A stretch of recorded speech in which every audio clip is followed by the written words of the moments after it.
നമസ്കാരം. Raf talk ഫുട്ബോളിലേക്ക് എവർക്കും സ്വാഗതം. സൗദി അറേബ്യൻ പ്രോ ലീഗിൽ അൽ നസർ ഇന്ന് വീണ്ടും കളിക്കാൻ ഇറങ്ങുകയാണ്. ജോൺ ഡ്യൂറിന് റെഡ് കാർഡ് കിട്ടിയിരുന്നു കഴിഞ്ഞ കളിയിൽ. അദ്ദേഹമില്ലാതെ മുന്നേറ്റ നിരയിൽ ക്രിസ്ത്യാനോ റൊണാൾഡോയെ മാത്രം ആശ്രയിച്ചുകൊണ്ടായിരിക്കും ഈ കളിക്ക് അൽ നസർ ഇറങ്ങുക. അൽ ഇത്തിഫാഖുമായിട്ട് അവർ 2-3 പരാജയപ്പെട്ട കളിയുടെ അവസാനത്തിലാണ് ജോൺ ഡ്യൂറിന് റെഡ് കാർഡ് ലഭിച്ചത്. നിലവിലെ അൽ നസറിന്റെ അവസ്ഥ എന്ന് പറഞ്ഞാൽ കിരീട സാധ്യത വളരെ കുറവാണ്. 21 കളികളിൽ നിന്ന് 44 പോയിന്റ്. ഇപ്പൊ കഴിഞ്ഞ സീസണിലെ ചാമ്പ്യന്മാരായ വമ്പൻ ടീം എന്ന് അവകാശപ്പെടുന്ന അൽ ഹിലാലിന് 48 പോയിന്റേ ഉള്ളൂ. 4 പോയിന്റ് വ്യത്യാസമായിട്ടുള്ളൂ. പക്ഷെ പ്രശ്നം അതല്ല. അൽ ഇത്തിഹാദ് എന്തൊരു പ്രകടനമാണ് ബെൻസിമയും സംഘവും നടത്തുന്നത്.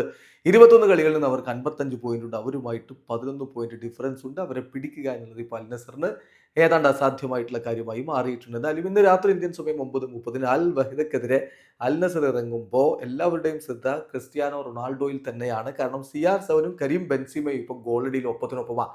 രണ്ടുപേരും പ്രോ ലീഗിൽ 16 ഗോളുകളുമായിട്ട് നിൽക്കുന്നു. CR7 ആ ഒരു പോരാട്ടത്തിൽ മുന്നോട്ട് കടക്കാൻ കഴിയുമോ, അതാണ് ഇന്ന് എല്ലാവരും ഉറ്റുനോക്കുന്നത്.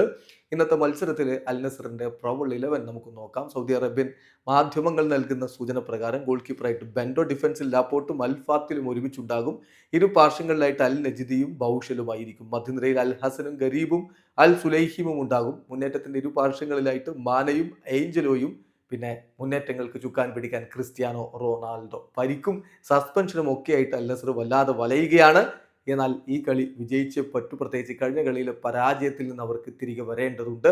CR7 തന്നെയാണ് ഇന്ന് പ്രതീക്ഷ. വീഡിയോ അവസാനിക്കുന്ന ഫുട്ബോൾ ലോകത്തെ കൂടുതൽ വിശേഷങ്ങളുമായി റാഫ് ടോക്സ് വീണ്ടും എത്താം.